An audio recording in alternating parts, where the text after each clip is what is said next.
What is up, guys, and welcome back to the channel. So in today's video we are going to be going over 10 tips and secrets that you can implement into your strategy for Apex Legends to get some more wins. Now, if you find any of the tips or secrets useful and you enjoy the video, please do not forget to drop me a like, subscribe, comment, and I'll see you in there. Tip number 1. Now, if you go into the settings located in the settings section and go to the video option of the settings section, you will see a menu where it says field of view.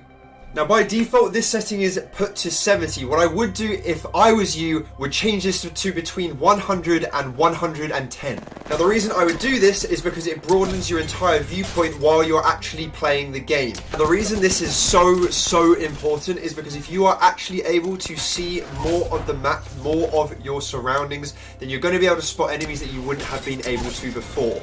And when looking at these two clips, there is a definite noticeable difference on what you can actually see when you're looking around. It's a secret tip that not many people really know about, so I honestly would suggest that you do this as soon as possible if you want to increase your chances of winning those crucial gunfights.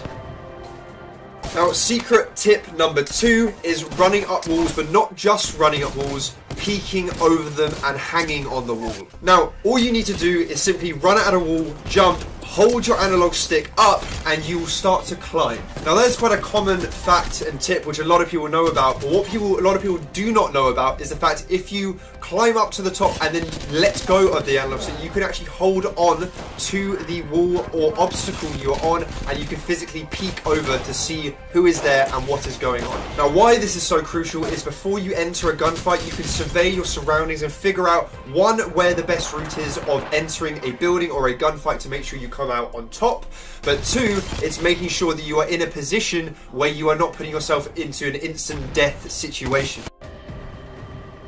Secret tip number 3 is keeping an ear out for the little climbing crab robots that seem to be located around the map. Now, spawn locations of these crab robots, I'm assuming that's what they're called, is very random. There isn't a common place where they are usually found. However, what you want to listen for is a scuttle and a kind of a beeping sound, which means that one is close by. Now, these robots will either be glowing in a certain colour to show what rare item they possess, whether that's rare, epic, or legendary. Access the item once you've found the robot. All you need to do is just destroy it, so whether that's shooting or, what I would suggest, is just simply punching it to make sure you keep noise to an absolute minimum. So these robots do not drop a specific item of any kind. How they work is they drop any item of that rarity. So that can be accessories, that can be armor, it can be helmet, or it could be a weapon.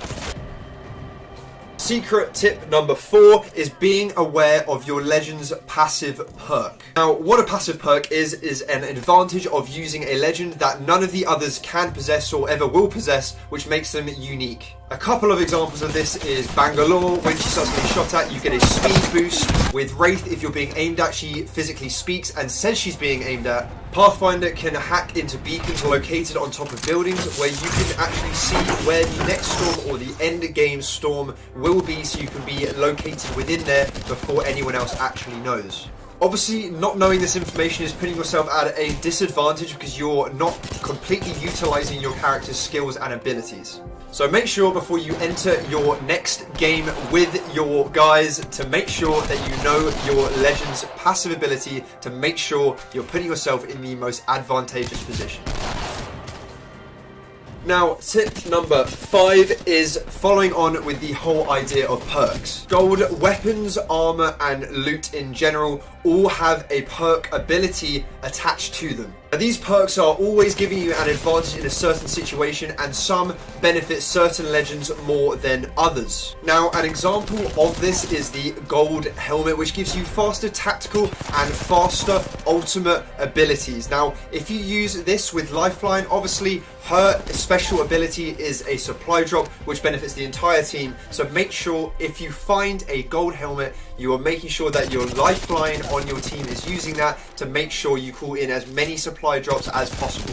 The armor possesses the ability to replenish your entire shield if you perform a finisher on a knocked down enemy. The gold knockdown shield gives you the ability to have the option to self-resurrect. Now, Why this is such a big deal is simply from the fact that if your entire team, including you, get put down, you can crawl away, self-resurrect, try and grab their beacons and take them to the revive point. So make sure next time you find a gold item, you know exactly what perk it possesses, so you can put yourself in a very advantageous position over opponents which most likely will not also have that same item.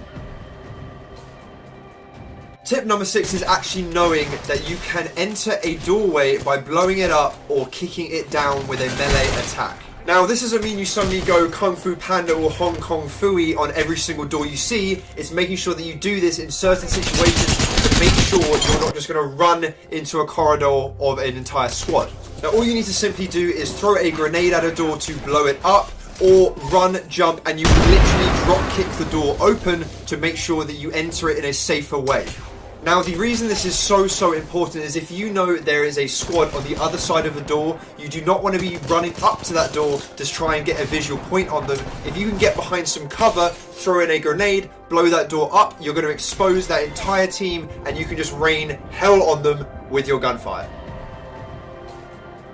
Tip number 7 is making sure you utilize the balloons. Now, you may look at these balloons and think they're just a decoration in the sky, but you can actually use them to get around the map a lot faster. All you need to simply do is walk up to the line of the yellow rope, hold down square, and you will suddenly fly into the air, get to the point, make sure you are looking in the direction you want to go in, and you will jetpack off into that direction. Now, the reason that is so crucial is because you can use it as a way of getting a height advantage on your enemies or a far away squad. You can leave a gunfight if too many people come and you start to get pinched, or if the storm is starting to come in and you won't be able to beat the circle, you can use it as a way of getting ahead of the storm to make sure you take as little damage as possible. Tip number 8 is using your Legend's tactical ability in potentially unconventional ways. A couple of characters you can actually do this with is 1, Mirage. When you are physically launching into the game, you are still given the option to send a decoy in whatever direction you want. Now, the reason this is so important is if you are landing in an area where you have seen enemies, you can send in your decoy in that direction, hope that they start to shoot at it, and then they give away their own position. Another character I can think of where you can do this is Wraith. Her tactical ability is pretty much going invisible and becoming invincible. So if you are stuck in a storm and you're beginning to take too much damage, simply pop her tactical ability and you will not take damage while you are in the storm in this invisible form. Now, this tip is pretty much making sure that you're being smart and thinking outside the box with how you can use the abilities your legends possess in ways that can really outsmart your opponent. Tip number 9 is making sure that you know that you can actually still close doors while you are knocked down. Now, why this is so crucial is because if an enemy is chasing you inside an area and then tries to greed you, you can simply try and close that door and try and get you a few more seconds to hopefully make sure your teammate comes and saves your life. Tip number 10 is using the select fire receiver on the Prowler and the turbocharger on the Peacekeeper. Now, these are 2 weapon accessories which you can equip to both of these guns, which seriously improves them. Now, the Prowler is a burst fire gun, but when you put the select fire receiver on it, it becomes fully automatic, and believe me now, this gun does not disappoint. It literally becomes an actual laser. Now, once this item has been found, you can simply attach it and equip it, change the setting by hitting the left on the D-pad, and it will change the setting to fully automatic. If you are fortunate enough to find a turbocharger for the Peacekeeper shotgun, you will be able to, in essence, charge up your shots before taking them. To do this, all you need to do is hold down the fire button until the gun literally starts to glow blue. Once you take that shot, it will be twice, if not 4 times, as powerful as what it originally would have hit. This is obviously such an important tip because really you're getting such a big advantage over your opponent by having a boosted gun. Now obviously there are plenty more tips I can go into, and I'll make sure to cover that in future videos, but these are just 10 of my favourite secrets and tips which I've found in the recent times made a massive difference to whether I was winning or losing games. Please make sure if you have any tips or secrets which I don't know or any of us may not know, please leave them in the comment section so we can all help each other out and try and get some more wins. If you have enjoyed the video and this video has in some way helped you out, then please drop me a like, subscribe, comment, and I'll see you in the next one.